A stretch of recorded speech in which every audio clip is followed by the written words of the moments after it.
هل صحيت يوم من الأيام في نص الليل وكنت حاسس إنك صحي بس مش قادر تتحرك؟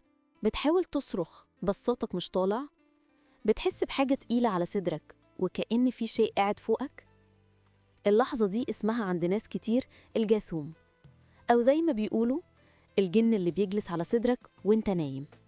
ناس كتير في الوطن العربي بيعتقدوا إن الجاثوم جن بيخنق الإنسان أثناء النوم. في ناس بتقول ده بيجي للي ما بيقرهوش قرآن قبل النوم، وناس تانية بتقول ده كائن شرير بيزورك لما تكون روحك ضعيفة. لكن هل ده حقيقي؟ الحقيقة إن العلم عنده تفسير مختلف تماماً.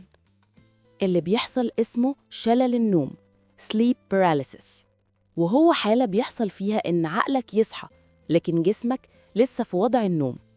بمعنى تاني، أنت واعي بس جسمك لسه مش قادر يتحرك لأن عضلاتك لسه مقفولة طبيعياً من مرحلة النوم العميق.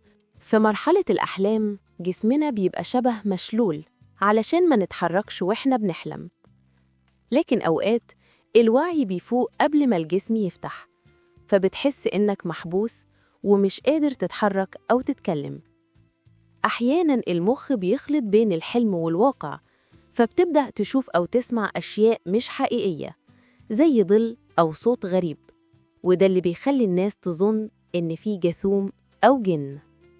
لكن ما تقلقش، الجاثوم مش جن ولا كائن خارق، هو مجرد ظاهرة طبيعية بتحصل لأي حد، خصوصاً لو بتسهر كتير أو بتنام متوتر أو مرهق. علشان تتجنب الجاثوم، نام في مواعيد ثابتة، حاول تهدأ قبل النوم، قلل الكافيين في الليل، واقرأ آيات قصيرة لو بتحب تهدي نفسك روحانياً. في النهاية، الجاثوم مش مخلوق جاي يخوفك، لكنه رسالة من جسمك بتقولك أنا تعبان، ارتاح شوية.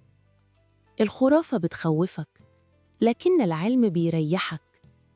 لو حصلت لك التجربة دي قبل كده، احكيها في التعليقات تحت وشوف كم واحد عاش نفس اللحظة.